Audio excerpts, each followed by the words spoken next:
I take little breaks from it because you know what? If you're in it and you're immersed in it all the time and you don't get another perspective, oh my God, you're useless to them. So that's my little piece of advice for folks that have a spouse or children that have mental health challenges. It's okay to take a break from it. Absolutely.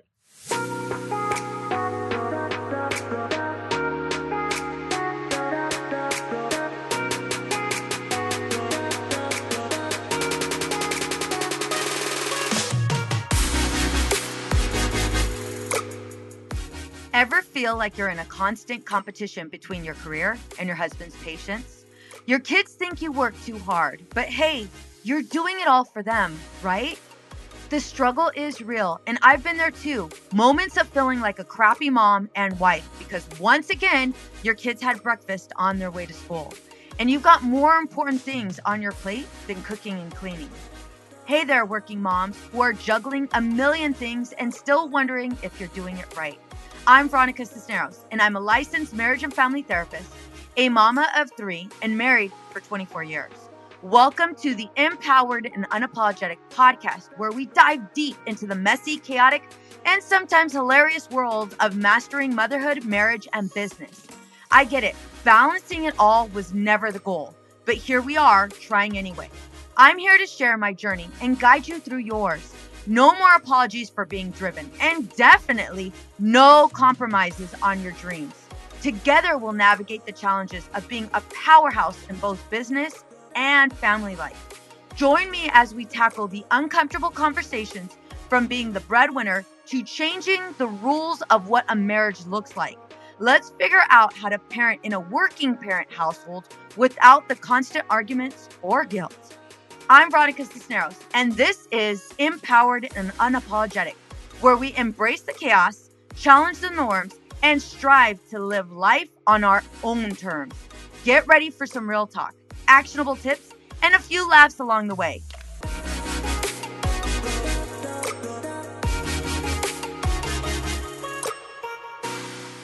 Hey, ladies, and welcome to another podcast episode from the Empowered and Unapologetic, where we get real about what it takes to master marriage, motherhood, and your career, all without losing yourself in the process.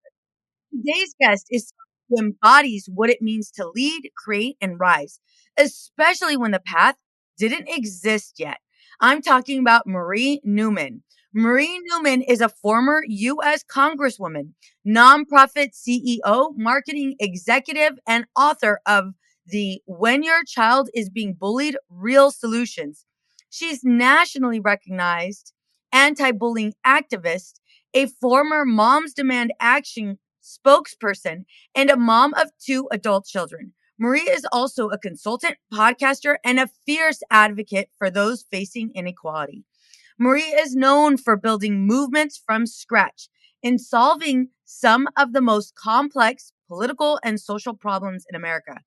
Her upcoming memoir, A Life Made from Scratch, is a raw, empowering story about resilience, reinvention, and rising from the ashes. Her motto, when you don't see the solution you desperately need, make it from scratch. Marie, thank you so much for joining us. Good to be here. So I'm so excited. Ladies, grab a pen and paper because here's what you're going to learn today. You're going to learn why so many high achieving women feel disconnected and stuck in their relationships and what to do about it, how to build something meaningful from nothing, whether it's your career, your confidence, or a cause. Also, actionable ways to navigate burnout, big emotions, and tough conversations in your home and career. So if you ever found yourself asking, why can't I get it all together when I'm doing everything right? This episode is totally for you. So Marie, we're totally going to get into it. So many of our listeners are holding it all together, barely. On the outside, it looks like, right? But crushing it in their careers, managing from home, life, yet feel deeply disconnected. Why do you think successful women often struggle in their relationships? And it's not just relationships with their romantic partners, No. right? It's relationships in general. And I have seen it. And, sadly, and I just wrote an article. I write a Substack column on Wednesdays every week. And I wrote a whole article on female misogyny because there are women out there that are misogynists. Yeah. It's very sad. It breaks my heart and very uncommon, but they're out there and they have some power, right? So that's kind of one of the areas that we all have to be honest with ourselves about. The second area is that when women are very successful or achieve some level of stature or power in their community, their home, or Yeah. in their work, or wherever it is, um, there is a natural situation where something isn't totally attended to. And whether it is a person, a thing, or an emotion, when you don't attend to that, it gets a little ignored, right? Hmm. And people don't like to be ignored, problems don't like to be ignored, No. and situations don't like to be ignored. So we can't fault ourselves. We just have to know it. We just have to know it and say, okay, need to rebalance this week. Yeah. So when you say women are misogynists, some women are misogynists, can you please explain what you mean by that? Yeah, and let me reiterate, it is a small portion of the female population, but they are out there. They are the folks that either are somehow resentful of your success, or they are the people that are in vehement disagreement. It could be emotionally, intellectually, politically, societally, whatever it is, Hmm. that culturally, whatever. Somehow they oppose you and they feel that their opinion is the only opinion that actually matters. Ah, yeah. So that's another reason why they tend to oppose you and be unkind to you, and somehow diminish your caliber of whatever you do, right? So be on the watch out for that. I think it's uncommon. I have maybe, in 40 years of a career that has gone in a lot of different Yeah. places, I've only encountered three or four maybe, Hmm. but they leave a mark. They leave a mark. You talk about how to build something meaningful from nothing, whether it's your career, your Mhm, confidence, or a cause. mhm. Where did you get this from? So by life, right? Lived experience. So in my 20s, I was working two jobs, didn't have health care, and trying to figure it all out, as Yeah. many people in their 20s are doing, right? And realized that like it's all on me and I really have to count on me and I have to reach back and help others. And that's really the only way you move forward is Yeah. when you're doing what you want to do, and what you are dedicated to and what you get purpose from, but also when you're helping others. I grew up in a house where we did a lot of charity work. We didn't have a lot of money, but we definitely did a lot of charity work. So that's where it comes from. But I also believe in this. It happens to all of us. We get this little voice way back here that's like a dream, and it's sort of a whisper, Hmm. right, way back in the back of the stem of our brain, and it starts to move forward, and it gets louder and louder. And what I'm telling everybody is, when that gets pretty loud, you got to address it. So whenever I've been working for a cause, whether it was women's rights or homelessness, or for those that are in lower income situations and at risk neighborhoods, whatever it has been, when it is loud, that's when I start to act on it. So listen to that little whisper and that dream in the back of your head, because it's going to come to the foreground and you're going to have to deal with it. Hmm. Hmm. Can you talk about actionable ways to navigate Yeah. burnouts, big emotions, and tough conversations in home and our career? Yeah. It's real, right? Yeah. I think moms can all say, there are days when you're like, No, seriously. for real. For real. Yeah. I don't know, as though I want, this is not what I signed up for, No. right? So um so I think what we do is we do the best in that day, and maybe it's not great. Maybe you didn't do great that day, but that doesn't mean you can't be great another day, Yep. right? So and that's true whether you are a mom or you are a colleague at work. So what I always say is that do the best you can that day, and it might be a crappy day, right? You might do a crappy job that day. Let's all just all be honest. Yeah. But hand to God, you can always do better another day, and just hold on to that. Absolutely. Marie, so many of our listeners are holding it all together on the outside, crushing it in their careers, managing home life, yet feel deeply disconnected. Yeah, Why do you think successful yeah, women often struggle in their relationships? You mentioned not all of the relationships, friendships, and yeah, maybe even with their yeah, colleagues. Can you tell us more about that? yeah. Oh, I think that's true, and I think my husband and I have had some ups and downs, right? Like, there have been times where you feel super connected and then feel very disconnected. Yeah. When I was in Congress, we were disconnected because I was traveling all the time and working literally 95 hours a week. So, we were disconnected. When I, retired from Congress and, came back home, we got reconnected, but it took a while. It took a year to get reconnected, and it takes work, right? And nobody likes to think about their marriage as work, No, but it's true. I got news Yeah, for everybody. true. If you feel strongly enough about it, you have to fight for it. And sometimes it doesn't seem like it's going to work, right? Like at the beginning of that process, you're like, I don't know. Mhm. You know, and sometimes your spouse feels the same way, like, I don't know. It may Well, not how be that was that? great. So how was that? So Yeah, yeah, you're in Congress, you're a representative, you're doing all of these things. yeah, Did you feel, a lot of women will tell me that it's almost as if they have to minimize their success to protect their husband's emotions. Did that ever happen for you, or was there this yeah. feeling of a shift in maybe Oh, power or yeah. authority? I think, and look, my husband is a very much supportive of women. Like that's Yeah, not an issue. But he did get his feelings hurt. I mean, let's be right? honest, and those are 2 Yeah. different things, right? Those are 2 different things. He can Mhm. be super supportive of women and still felt like he was left out. Yeah, And look, I was on CNN, MSNBC, I was, on, every, show in the Chicago area possible constantly, and we'd go out to dinner as a couple, and everybody wanted to talk about my stuff, yep, right? And he wasn't jealous of me. He was like, "But I'm here too." Like it was that's the emotion. I'm here too. Like, why can't anyone see me, including you, yeah. Marie? Yeah, Why no, aren't of you course. seeing me? How did you guys get through that? We've gone, Yeah, like, I've gone through it, and I've interviewed several experts that have also gone through that as well. yeah, Some of the relationships, some of the people that I interviewed last year, they're no longer together.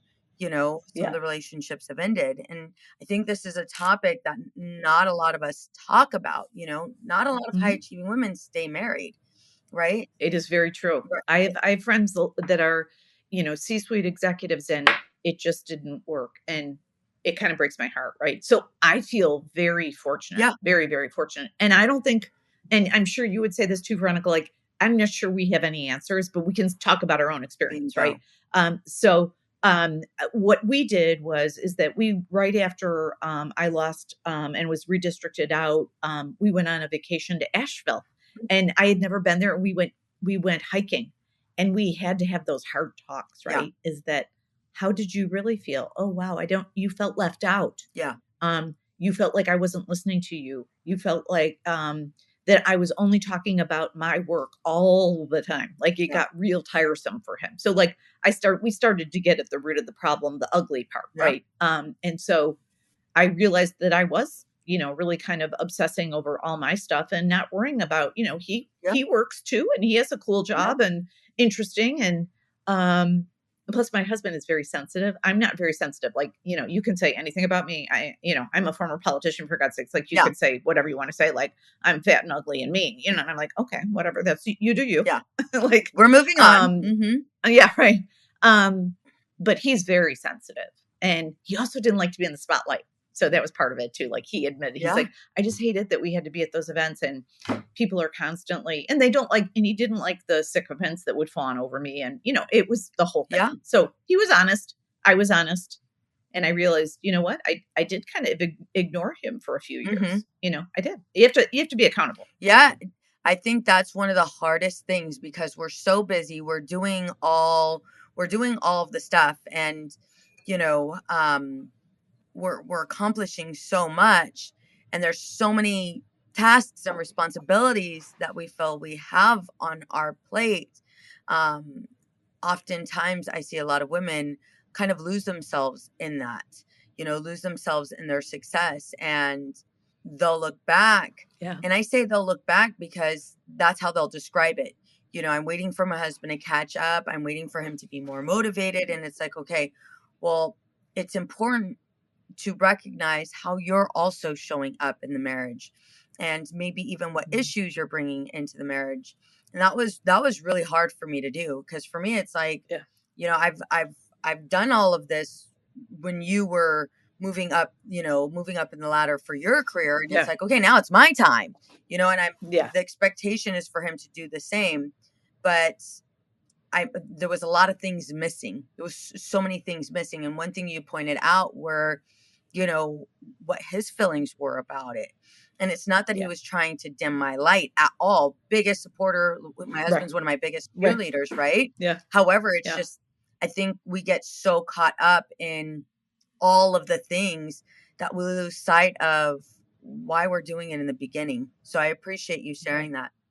Yeah, no, it was absolute truth. And the other thing I would say too is that um, we kind of sometimes conflate two things, is that feeling left out is not the same as jealous. So No. it doesn't mean that they're jealous. They just feel like they're not getting enough of you. Yeah. And sometimes I will just be honest, men have trouble articulating the delineation between No, those they two do. things. Yeah.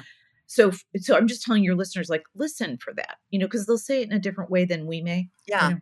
No, I love that you pointed out as a therapist, especially doing whenever I'm in couples therapy, men will leave Yeah. breadcrumbs. Men will leave breadcrumbs and That's a right, good way. I like they that. will leave Yeah. breadcrumbs and to say I'm feeling,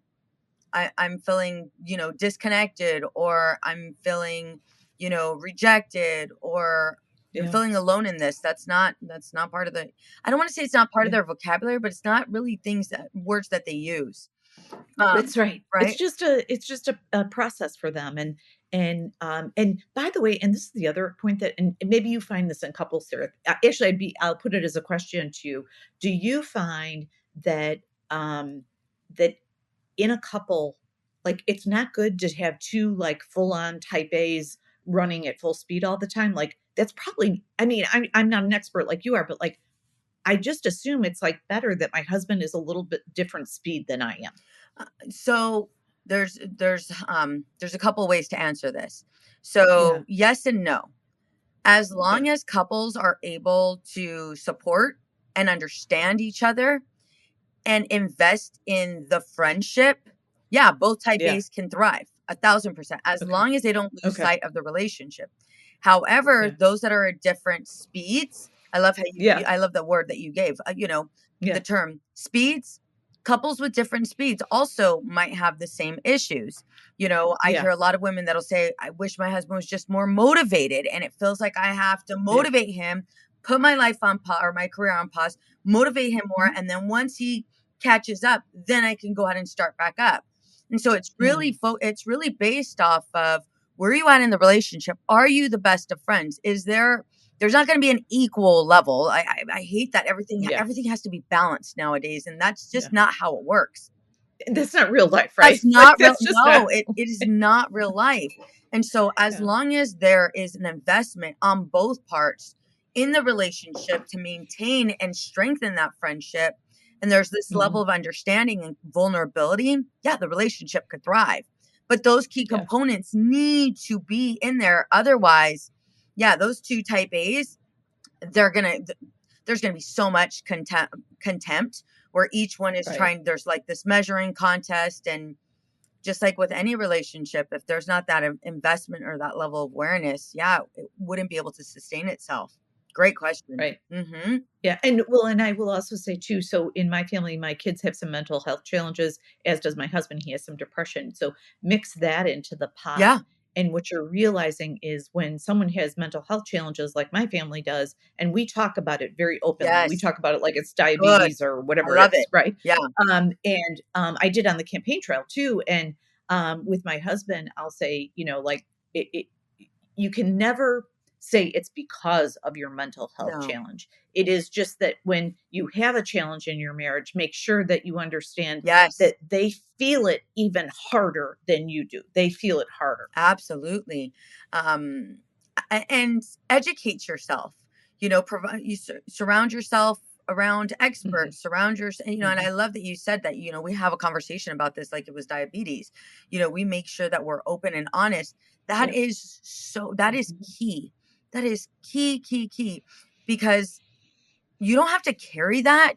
You don't have to carry it. You don't have to solve it. You don't have to fix it. You don't have to mhm. change it. It's so important that if your partner is struggling with anxiety, depression, that you understand it. You do your Yeah. best to understand it so that you can show up in a supportive manner as opposed to Mhm. trying to change the individual. Yeah. Well, and we so many of us that have either partners or children that have mental health challenges, we feel it and then we're paralyzed in it, Yeah. right?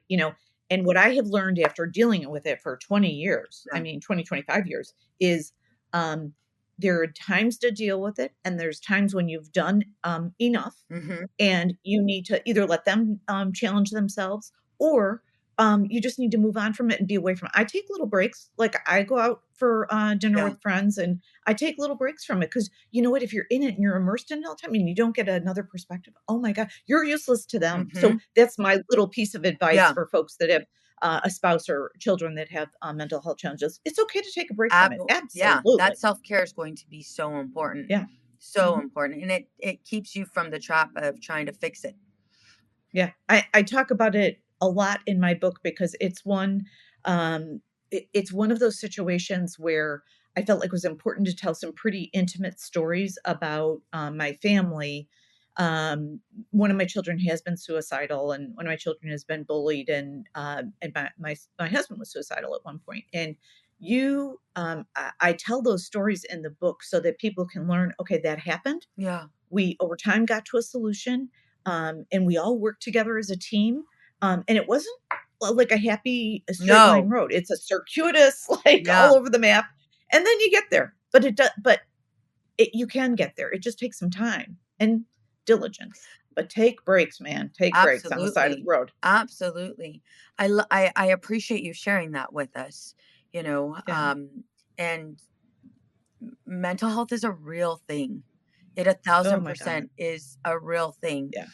Every Um, day. yes, yeah, and I see so many women pushing themselves, and Mhm. I admire their, I admire how big their dreams are. I love that, Yeah. and I Mhm. admire that they have that self drive, and that Yeah. motivation. I admire that, and at the same time, you know, when we're waking up to the to-do list, when we're constantly pushing ourselves past our limits and asking ourselves to do things that are not even humanly possible, you know, Mhm. I I I kind of, give like a little, caution sign, like be careful, especially if your family, if there's some struggle in your family, because taking care Yeah. of yourself, so many people think it's selfish, but the reality of it is it's so necessary for you to show up as an exceptional wife, for you to show up as an exceptional daughter, mother,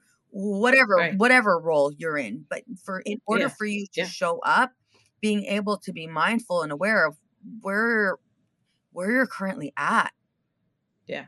And I will also tell you, I am very honest about there have been times when I ran away from it. Yeah. I'll be honest, when I got into politics, part of it was is that I wanted to live a more fulfilled life and not be so immersed in mental health every day. Hmm. So I actually ran away from it for a while Yeah. too. Thank And you for what I sharing that. realized, Yeah. Thank yeah, you for sharing that. what I realized is that when it I'm a faithful person, whether you believe in the universe, God, or you're just spiritual, whatever, someone's telling you that you need to get back in there and address it. And Yeah. it did. Like God was real clear with me. Yeah. He Like usually you is. got to get back in there, girl. Yeah. Like He usually that's is. funny that you have a plan. That's funny. Your plan is Yeah, funny. that's cute. That's Yes. cute. Now So, right. get your butt Pat me back on the in head. there. Just Get your butt back yeah, in there. right. Mhm. 100. Yeah.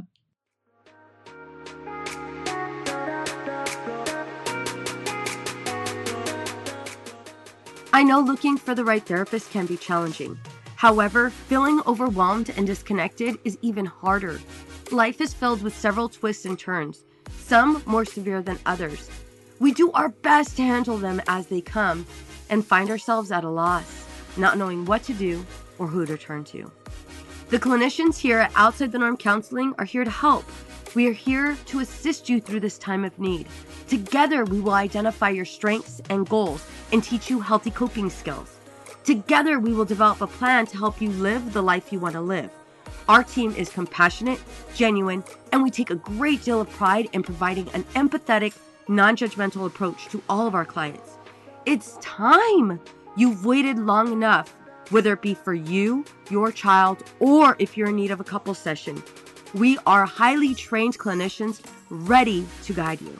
Schedule an appointment now by calling 951-395-3288.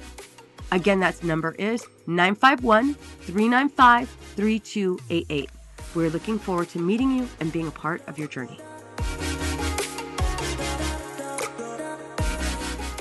So with all of this, your Mhm. motto is make it from scratch. Yeah. What does that really mean when a woman feels stuck, burnt out, or like she's Yeah. losing herself? I'm so glad you phrased it that way because usually that's the point at which when you're trying to figure it out, right? Yeah. You've got a big problem. You have a career crisis, you have a crisis in your marriage, you have a crisis with your children, or you just overall feel flat, Yep. right? Like, and it's not that you have any necessarily a mental health challenge. It's just like you just don't feel fulfilled anywhere, right? Yeah. So that I made that I wrote this book for those people, right? Is that when you're in a rut, that just means that you're not listening to that little dream in the back of your head, Yep. right? You're not listening, and you got to tune in like a radio and say, okay, what is it? And so I wrote this book and told a bunch of different stories about my life when I was in precisely in that situation. Whether there was my oldest, who's doing great now, but was bullied severely and traumatically when he was a little boy. Right, he's 26 now and crushing it, but he was bullied like to the point of lots of therapy, medication, hospitalization, the whole deal. Was Right, this while he was and in so school, or what was he in? yeah, like 9, 10 years old. Oh Um, my and God. so, and so what I did was I took the bull by the horns, learned about anti-bullying, what works and what doesn't, right? And from there, we built an anti-bullying system in the school because there wasn't one. This is No. 16 years ago, right? Yeah. There was nothing. Yep. So we built it in the school. Then in my state asked me to build a manual. I wrote a national book. The first one that you mentioned is When Your Child is Being Bullied. Then I went on to build a national nonprofit called Team Up to Stop Bullying. So do you see how that one issue that was nagging me and I didn't know how to fix it?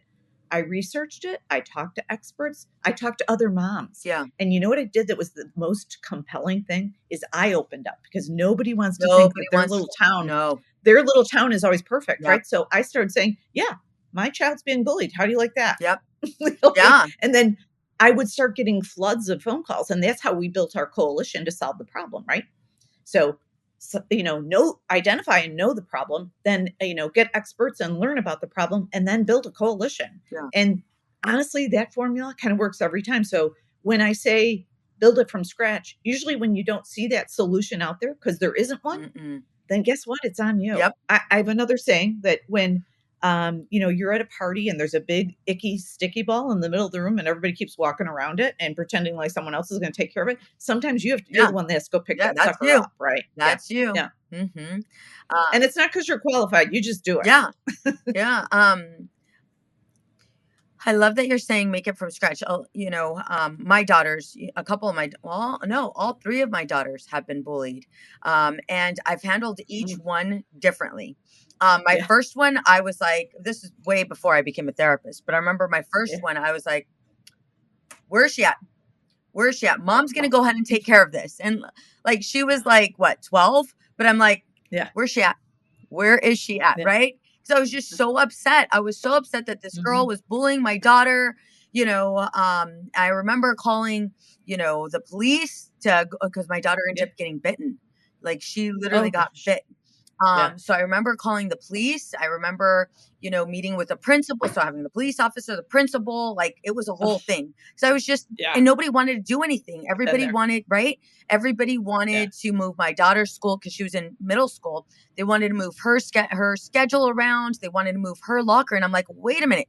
My daughter's not the one that's bullying. Like, if anything, not Yeah. her schedule should stay the same. And I remember having to fight like so hard to make sure my daughter was protected. And I ended up pulling her out of school and homeschooling her because it was just like, wait a minute, nothing's going to be done. And the girl, It is. the girl ended up being There's arrested later on because the, there was more crime she was yeah. committing. The bullies, they always want to extract the bullied instead of the bully. And Yeah. I'm like, that's insane. It is That's like leaving a criminal crazy. in the regular population and putting a victim in Yes. prison. Like, Are you it's so kidding insane. me? I had that same exact conversation with a series of principals and superintendents, and I still advocate for people now. Yeah. So to this day you still have to deal with that. But you're right. You did everything right. So Yeah. No. bravo on you. The other, my youngest one, she was also being bullied. And I remember going in, I'm like, okay, we're doing this again, not necessarily having to call the cops, but principal and vice principal. And I remember the vice principal's like, well, we're going to get them together and we're going to have a conversation. And I was like, are you kidding me right now? And she's like, well, that's our policy. that is our Oh my policy. So goodness. I remember her telling me, as the vice principal, this is our policy. And I was like, well, homegirl, as a Yeah. therapist, as a child's therapist, you want to Yeah. go ahead and throw around ranks. As Yeah. a child's Yeah. therapist, I disagree because this is not a relationship problem. This is a behavioral problem. And Yeah. I Right. remember there was a Exactly point, right. right? There was a point where it was like, okay, well, what would you advise? And so it's like, okay, this is what I would advise. In no way are my kids being reprimanded. If my kid did something, fine, let's go ahead and let's do Sure. whatever Sure. discipline needs to Sure. happen. And so Yeah. for you, where did this fight begin? And I say fight, but in a healthy way. Like, where did this Yeah. spark, Yeah. right? Yeah. Where Yeah. was it? That Where is it? sense. Yes. Where was Yeah. it ignited? And how did you keep from Mama Bear coming out? Yeah. So if I go back to, and I think I tell the story in the book, like when I was a freshman in high school, I just remember this table of senior football players making fun of the kids in the special needs group that was across the way, and I was like, oh no. Mm-mm. And I was, 90 pounds soaking wet, and go over there, and I'm screaming at them like, "What is wrong with you? You are cruel!" And he really reprimanded Yeah. them, and the whole lunchroom went quiet. Yeah. They're like, "Who is that Who's little this broad?" little one? Like, Who's this little one? so it, from that point on, I realized that there are a lot of folks that you just have to stick up for and Yeah. stand up for, right? And you can't be quiet about it. Yeah. And I never was after that. It was just something put me on fire that day, and then I got to tell you, Veronica, I was on a path. Yeah. Like after You're that, like, like, I'm and changing the it's world. yeah, right. And I did, I mean, I think that when I was thinking about what I wanted to do as an adult, is that I knew I started out in marketing and advertising, loved it. I love what motivates people to do things. Like, it's a fascination of Hmm. mine. But I also, at the same time, had a goal of what problems can I solve in society, whether it is women's rights, homelessness, racial equity, economic inequity is everywhere, right? Yeah. The haves and the have-nots is why we don't like each other. Yeah. It really is. And so um, solving those problems were super important to me, which is why I kind of got on this path. And I God gives you what you can handle, right? And I didn't know what I could handle, but I sure do now. Yeah. And I'll tell you, most people can handle anything. It just is the Absolutely. truth. What are 3 key tools, Yeah, resources? What are 3 key things that you would like to teach the audience yeah, today that helped you grow your career, show up better yeah. as a mom, and have this, like, again, this healthy fight about you? What are 3 key elements you want to teach our audience today? Um, always have a mentor, and then when you hit 25, start mentoring others. Like, Yeah, I will tell beautiful. you that perspective of really hearing people that are either a decade or a generation ahead of you, and helping you understand very similar circumstances. And have a few, like, have a personal mentor. Like, I have my mom is desperately ill, and I have a separate mom that's like a mom mentor, right? Hmm. And then I have several professional mentors. I have one from politics, one from marketing, one from general business. They're important. I have All of several. those are important. Yeah, I Hmm. when the first time I was a CEO, I had CEO mentors, right? Like, just Yep. from every category. Um, and so have mentors, learn from them, and take their perspective. And you don't have to do exactly what they did, but Mm-mm. it'll give you ideas. It makes your brain work, right? Yep. And then, you know what? Learn from the bullies, whether you've been bullied or someone else around you. Oh, I love They can that. teach you a lot. Yeah, they Learn can from teach what you a they lot say about and do. yourself. Hmm. Yeah. Like, is there something I could have done better that wouldn't have provoked it? And then, did I handle the damage control exactly as I should have? And do a little autopsy on that. Those reflections are really good. So those are, you learn from your bullies and mentors, right? Make sure that you mentor back and that you reach back every day Yep. and whatever you can do. The second thing is I believe um, that if we all think about our lives is do whatever you can, whenever you can, however you can, as much as you can, within boundaries, and have boundaries, you're going to feel good about who you are and what you do every day. And Yes. so that's how I handle it now. Well, now I've moved I only work 40 hours a week because that's part of my boundary system, Hmm. right? Hmm. but I definitely follow, do whatever you can as much as you can type of stuff. And then the third thing that I think has been a really great North Star for me is know your why. Why do you exist? I exist because I believe in equity for all, fairness in everything, right? Mhm. Everybody works hard. You should get paid hard, Yes. as a starting point. Everybody should have health care. Everybody should be treated equally with equity and equality. Those are my three bigs, I call them. Yeah. I love those. I love those. Your background in politics and activism has given you a front row seat to systems that affect everything from healthcare to women's rights. How can everyday working moms start advocating for change, whether in their marriage, at school, or in their community, without burning out? Yeah, and don't. And I say it's like a lifestyle instead of a diet, Yep. right? So I've been doing a lot of activist meetings and advocate meetings lately to help people understand what works in advocacy and activism. And I put it in the calendar, right? Like, so when Yes. I'm making calls to my state representatives or Congress, I do it on Tuesdays and Thursdays because that's when the phone lines are most empty and I can leave a message or talk to them directly, whatever. So I just put it in my calendar and it takes like 30 seconds to do it. And then it only takes a minute to actually execute. Right. Yep. So keep a calendar of what you're going to do. So after you drop off the kids at school and you're driving to work, guess what? You can throw a quick call in there, right? To, do a little advocacy and say, hey, and don't think you have to know everything about a topic. It can be, I'll give you something simple. A friend came to one of my talks. It was a huge room. It was probably, I don't know, 500 people. And afterwards, people come up to me and ask questions. And she said, um, I, I don't know a lot about policy and I don't want to sound like an idiot on the phone. I said, you don't. When you speak from the heart, and she happened to have a Medicaid problem, right? She said, my mom's Medicaid is getting taken away because what's going on in Washington. Um, and I said, so call your representatives and tell them that you're very upset because your mom's Medicaid is getting away. That's the only way she can live, that and her Social Security. Yeah. So share just the emotional lived experience, right? You don't have to know policy, you don't have to talk politics, Mm-mm. right? Just say, I'm sad, I'm mad. Mm-hmm. Um, so I definitely, prioritize what you feel strong. If you believe, you're strongly attached to our green spaces and the environment, then work on that. If you strongly believe in children and their mental health, then work on that. Yep. If you strongly believe in women, work on that. If you are looking at racial equity, work hard on that, Yep. right? But then just sprinkle it into your calendar and just make it like a how you handle your to-dos for the day. Love that. Marie, this has been absolutely amazing. I appreciate all of your words of wisdom as well as just really appreciate what you're doing for our community. Where, for Yeah. women that want to work with you, where can our audience find you? Yeah. So my website is marienewmanstudio.com. It's my name plus studio.com, marienewmanstudio.com.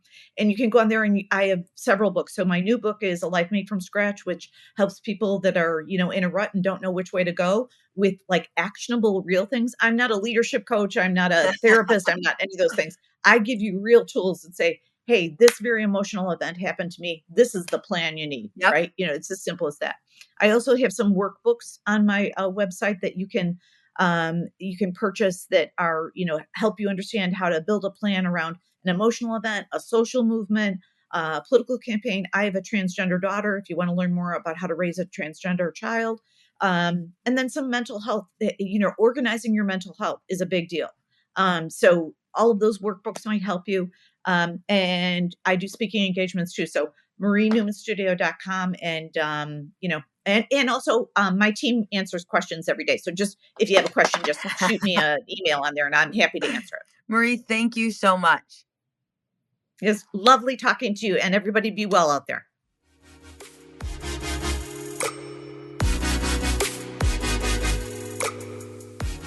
Raise your hand if you are ready to level up your marriage for 2023. Do you find that you're spending your time together with your husband checked out and in front of the TV? I know you're ready for tangible strategies that actually get you results. Reignite the spark in your marriage, have fun, and grow together.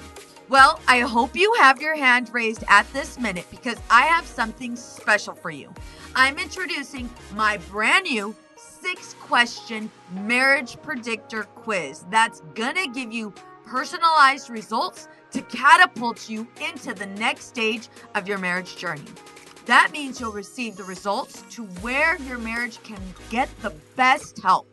If you've got just 1 minute, head to veronicacisneros.org/quiz. Again, that's veronicacisneros.org/quiz, and you could take my brand new quiz, Marriage Predictor. Get your results delivered right to your email address. Again, that's veronicacisneros.org/quiz, veronicacisneros.org/quiz. What's up, ladies? Just want to let you guys know that your ratings and reviews for this podcast are greatly appreciated. If you love this podcast, please go to iTunes right now, write a review, rate the episode, and subscribe. Don't forget to share it with your friends.